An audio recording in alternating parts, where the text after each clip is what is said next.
Buenas compañeros y profesor, nosotros les venimos a presentar nuestro sistema de captación de energía solar para el calentamiento de agua usando materiales reciclables. Mis compañeros Francisco, Fiorella y mi persona vamos a explicarles de qué manera fue que diseñamos nuestros colectores solares y qué condiciones tomamos en cuenta para llevar a cabo este prototipo. Bueno, lo primero que vamos a tener en cuenta es qué es el colector solar. Y bueno, estos son dispositivos que captan, impregnan y trasvasan la energía solar, perdón, trasvasan la energía solar a un líquido, que puede ser, bueno, un líquido o un fluido, que puede ser agua o aire. También se puede utilizar para calentar aguas en un sistema de calefacción o calefacción de piscinas. Entonces, estos, como dice su palabra, recolectan la energía solar y la transforman en energía térmica para calentar un cierto fluido. Ujú. Ok, tenemos tres tipos diferentes de colectores, los podemos dividir en tres grupos, que son los de baja temperatura, que son los dispositivos más ineficientes, los que son más baratos, los que poseen materiales muy se desperdicia mucha energía a través de ellos. Los de baja temperatura funcionan con fluidos que son calentados a temperaturas menores a los 100 grados. Por eso, digamos, para sistemas como calentamiento de agua, para piscinas o para duchas, estos sistemas son bastante efectivos porque de hecho se requiere que la temperatura del agua esté por debajo de su punto de ebullición, ¿verdad? También tenemos que uno de los rasgos más importantes de estos colectores es que logran captar la energía de forma directa, sin la concentración de los rayos solares. Y tiene la ventaja de que permite mantener la temperatura del agua por debajo del punto de ebullición, como lo mencioné. Y que según el tipo de material empleado y la técnica de captación, se pueden identificar tres tipos de colectores de esta rama que vamos a ver más adelante. Tenemos los de media temperatura, que prácticamente son aquellos colectores que trabajan en un rango de temperatura de 100 a 400 grados Celsius calentando el fluido, ¿verdad?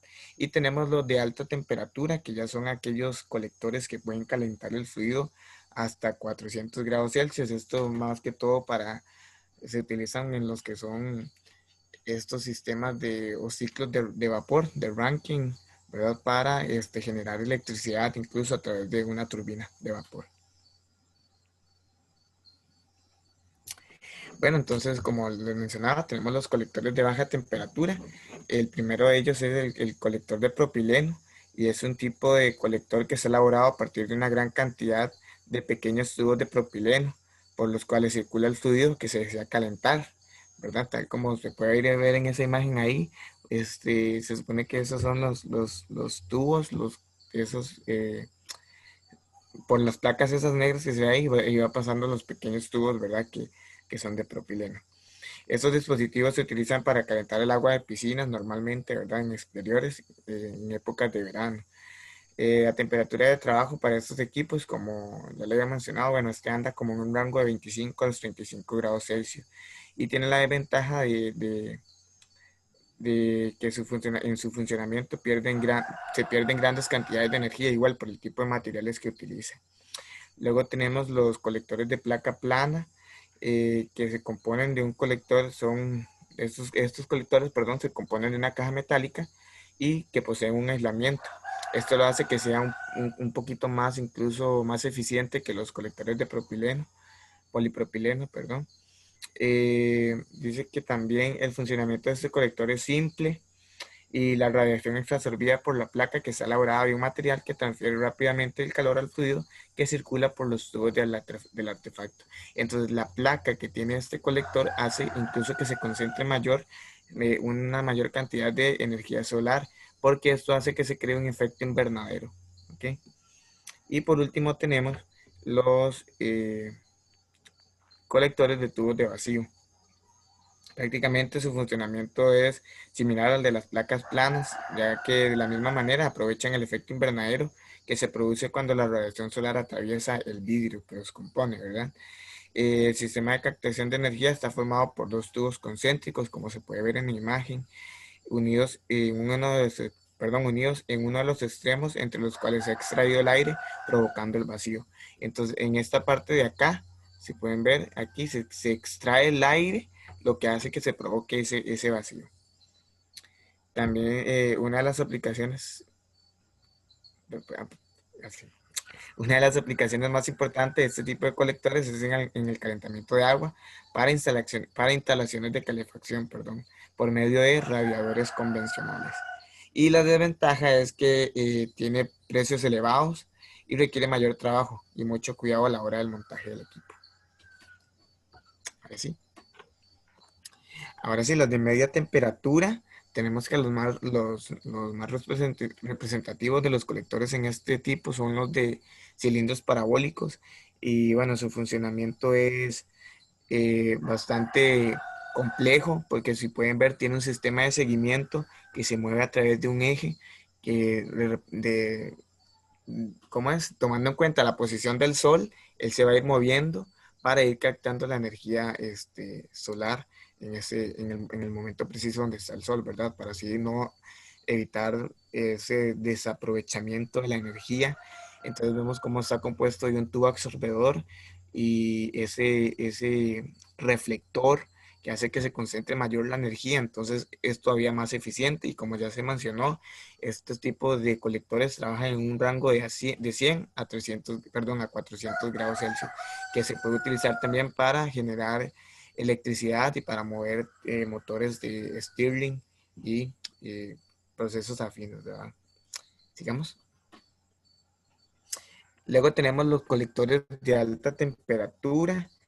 Y bueno, uno de los más representativos de este tipo son los colectores solares heliostatos, que como se puede ver en la imagen, son colectores planos que reciben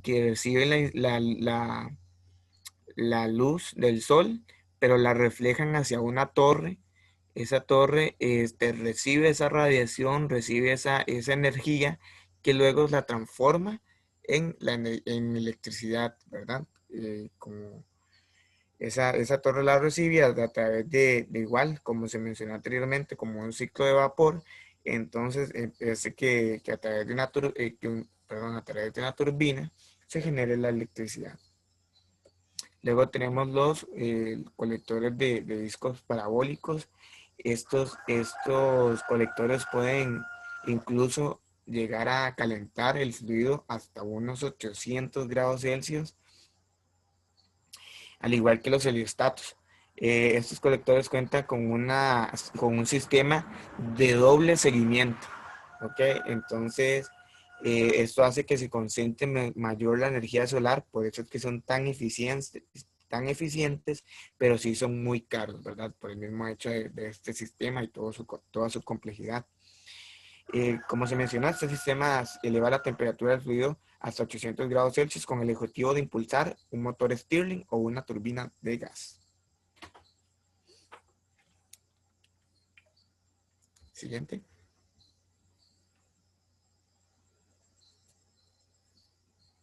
Lau.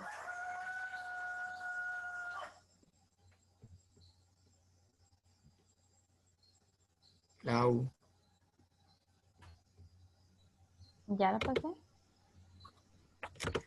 seguimos. Bueno, ahora tenemos que tener en cuenta la transferencia de calor.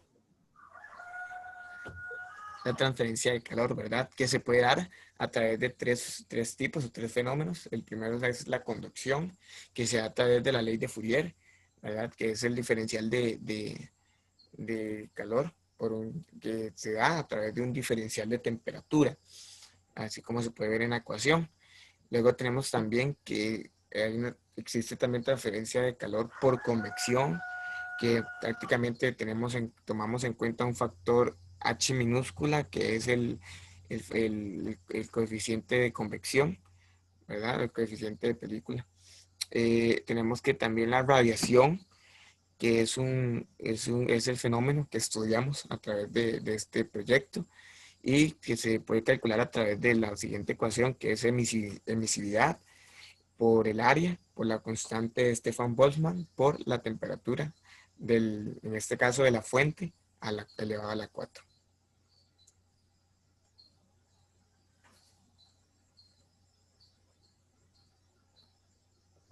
Metodología. Bueno, para el desarrollo de este proyecto se Seguimos. procedió a armar un colector casero a base de materiales reciclados y de fácil acceso. Este se armó, digamos, lo que se usó fue una caja de cartón, como se puede ver en la imagen. Esta se cubrió de papel aluminio. Luego se utilizaron pajillas y mangueras donde se hicieron las conexiones y simulamos como tipo tuberías. Utilizamos una botella para poder llegar y depositar el agua y que éste llegue y pase por todo el colector. Y el colector va a componerse también de una lámina plástica transparente para que pueda llegar y absorber el calor. Bueno, después de que se armó el colector, se comenzó a realizar las corridas. Se hicieron distintas variaciones, en este caso fueron dos. Variamos lo que es el volumen de la botella y la longitud de las pajillas, donde hicimos tres réplicas, una con la variación de las pajillas, una con la variación del volumen de las botellas y otra con estas dos constantes, por decirlo así. Las botellas que se utilizaron de referencia es de 355 mililitros, que es la que se ve en la imagen. Utilizamos otra de 600 mililitros. Luego las pajillas que utilizamos, las de referencia son de 13.3 centímetros y la variación que utilizamos en las pajillas es de 7.3 centímetros de diámetros. Luego se recolectaron datos donde básicamente se tomó el tiempo que tardó en, en llegar el fluido a salir del sistema, ¿verdad? También se tomaron las temperaturas de inicial y final, las cuales la inicial fue de 26.5 grados y la final fue de 29 grados Celsius. Luego, básicamente tenemos los factores y variables experimentales, donde tenemos la variable independiente, que es la temperatura. Variables dependientes tenemos el tiempo, el volumen de la botella, la longitud de las pajillas, el caudal volumétrico y como variable fija tenemos la presión. Ok, como mencioné anteriormente, lo que se hicieron fue llegar y tomar mediciones de tiempo, de cuánto tardó en salir el fluido, ¿verdad? En este caso el agua. Se tomaron distintas longitudes de los largos de las pajillas debido a que el fluido no va a recorrer, digamos, una misma distancia a la hora de recorrer el sistema, sino que va a tener distintas, ¿verdad? Porque va a pasar por, en este caso, nueve pajillas, ¿verdad? Entonces, el largo, digamos, conforme, digamos, por ejemplo, podemos ver en el largo 1, en el L1, que es de 1.33 por 10 a la menos 1 metros, y el L9 es de 2.95 por 10 a la menos 2 metros, ¿verdad?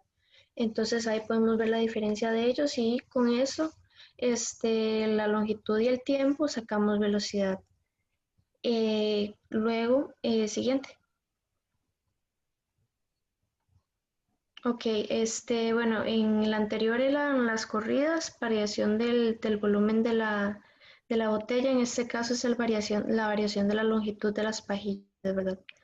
Igual se sacó para cada longitud una velocidad y siguiente.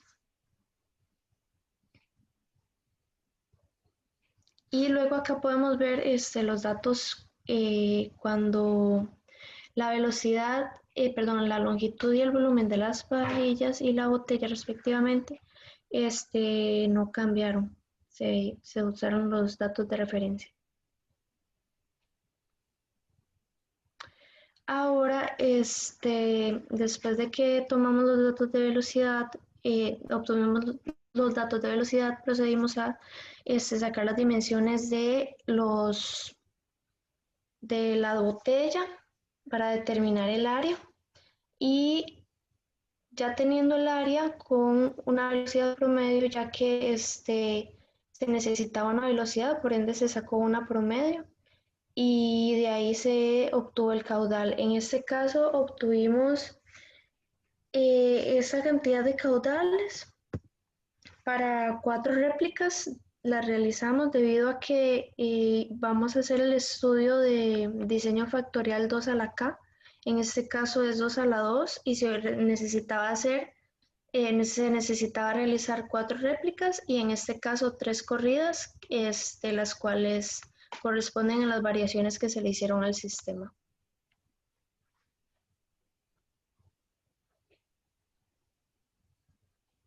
Aquí podemos ver el Excel de donde se planteó el diseño factorial 2 a la K. Básicamente el factor A es el volumen de la botella y el B es el largo de las pajillas, ¿verdad? Aquí podemos ver donde tenemos el Y.J, perdón, el Y.J, el Y.J rayita y así sucesivamente como se vio en las clases, los cuadrados. Luego tenemos los factores de interacción, las tablas de la ANOVA, donde tenemos que los efectos por parte de los 3 bloques es significativo. Y teniendo un error de 1.81 por 10 a la menos 6. Siguiente. Y por aquí tenemos el modelo de regresión, donde tuvimos un R cuadrado bastante bajo, pero eso se debió a que, bueno, más adelante mi compañera lo va a explicar, del por qué nos dieron los resultados así. Y aquí están los datos de los supuestos de la ANOVA, donde tenemos los valores experimentales, predichos, residuales, los residuales ordenados y los porcentuales. Por aquí tenemos los gráficos de los supuestos de la ANOVA. Estos los obtuvimos por medio de Minitab, ya que es una aplicación bastante accesible y fácil de utilizar.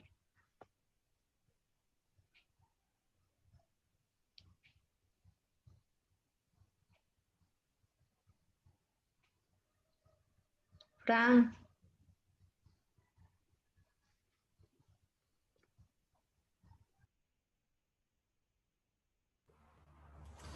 Listo, es que no me había como cambiado a mí. Bueno, ahora vamos a ver un poco sobre las superficies de respuesta. Estas superficies se generaron a través de MATLAB y prácticamente lo que queremos ver es cómo influyen los factores, como mencionaba mi compañera, tanto el factor del volumen como el factor del largo de las pajillas, ¿verdad? Mm, Devuélvala por favor.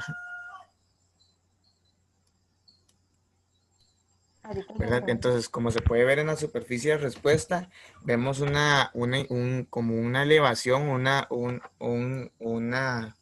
pequeño valle que hay en esta parte de acá, en la región, ¿verdad? Que se ve un poco más hacia arriba. Esto quiere decir que si hay influencia si hay influencias de los factores A y B sobre la superficie de respuesta. Y si podemos notarlo, este valle o este incremento se enfatiza cuando los factores están en sus puntos bajos, ¿verdad? Como lo mencionó mi compañera anteriormente.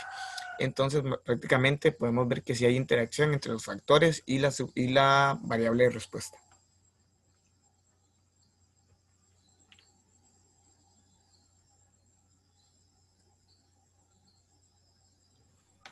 Ok, ya haciendo un análisis de los resultados que obtuvimos para nuestros colectores solares caseros, podemos decir que se debe tomar en cuenta y es muy importante que los diseños se realizaron en diferentes localidades para estudiar la factibilidad que tiene este prototipo. Sin embargo, al ubicarnos los tres analistas en diferentes zonas, pues obviamente los colectores iban a tener o aportar una gran cantidad de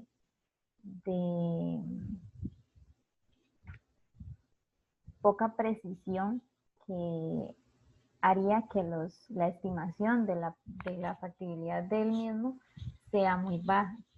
Por ejemplo, para el análisis del mismo, como dijo mi compañera, tomamos una temperatura inicial de 24.5 grados Celsius y una temperatura final de 29 grados Celsius, tomando en cuenta que las temperaturas de las zonas en las que nos ubicábamos no eran precisamente las mismas.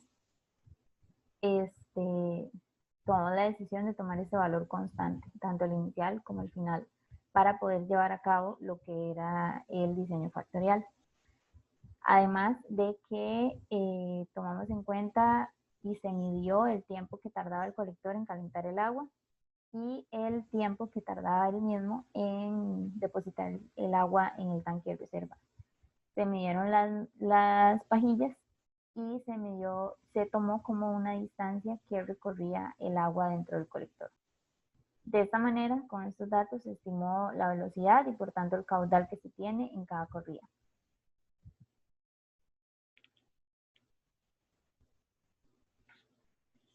Además, se emplearon cambios en el volumen de la botella empleada para la toma de medidas en el colector y, variando el largo de las pajillas, se analizó el comportamiento para el caso de los colectores sin variaciones de los factores antes mencionados. De esta manera, con estos datos, como dijo mi compañera, se llevó a cabo lo que es el diseño factorial. Ahora, ¿qué podríamos decir luego del análisis del diseño factorial y luego de la realización de la toma de medidas? Cuando se incrementaron las dimensiones del tanque de almacenamiento, se generó una disminución en el caudal. Esto por la experiencia que tuvimos con el prototipo. Porque para la estimación del volumen del tanque se utilizaron las medidas del radio y altura del mismo, es decir, tuvimos medidas de las botellas. Si este colector se sometía a variaciones sobre el largo de las pajillas, se reflejó en el caudal, de manera que se vuelve relativamente menor en comparación cuando las mismas se mantienen con un largo mayor. Entonces, es posible afirmar que mayores dimensiones de tanque de almacenamiento y menor largo de la tubería, que corresponden en este caso al tamaño de las pajillas y las mangueras empleadas, el caudal es relativamente más alto. Acá podemos ver cómo funcionan los colectores. Se toma como el tanque recolector, estos recipientes.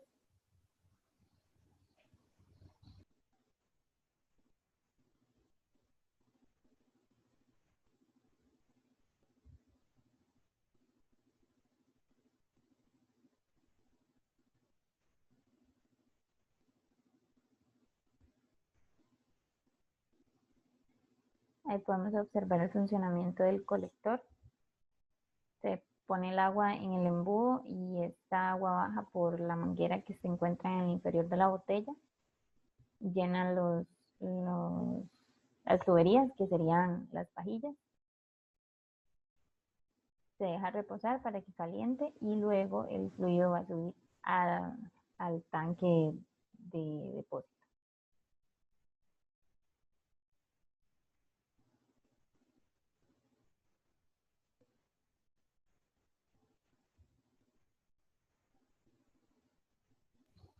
En el video de la derecha se podía observar cómo se dio una fuga de agua donde básicamente el hecho de utilizar materiales caseros nos limita a que hayan más deficiencias en el sistema y claramente mayores errores, ¿verdad?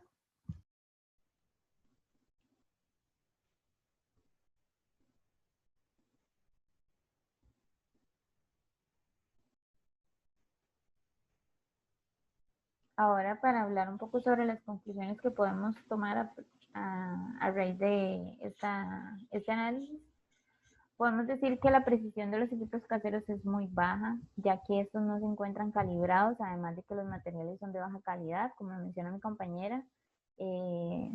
Tuvimos varios inconvenientes al momento de unir las piezas del colector, como por ejemplo la unión de las pajillas con la tubería.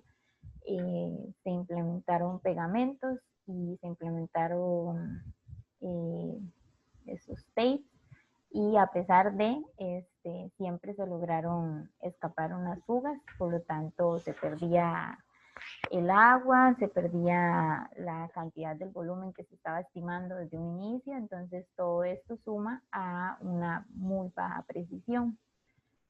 Para diseñar un colector solar de forma casera, esto genera repercusiones en los resultados en comparación con un sistema a nivel industrial o inclusive un sistema que sea simulado. Y también podemos decir que como se tomaron datos iniciales antes de preparar lo que era el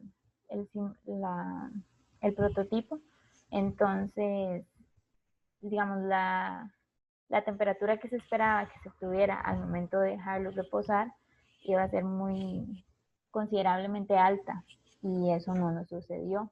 Eso puede tomarse en cuenta también por el hecho de que el material de las pajillas puede no ser lo suficientemente conductor, y por eso es que no se logró calentar el agua de la manera que se deseaba.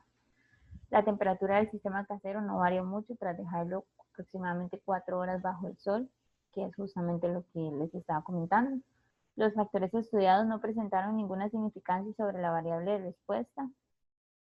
El caudal máximo que se pudo lograr en este colector fue de 0.000389 metros cúbicos por segundo, el cual se da cuando ambos factores se encuentran en su nivel más bajo.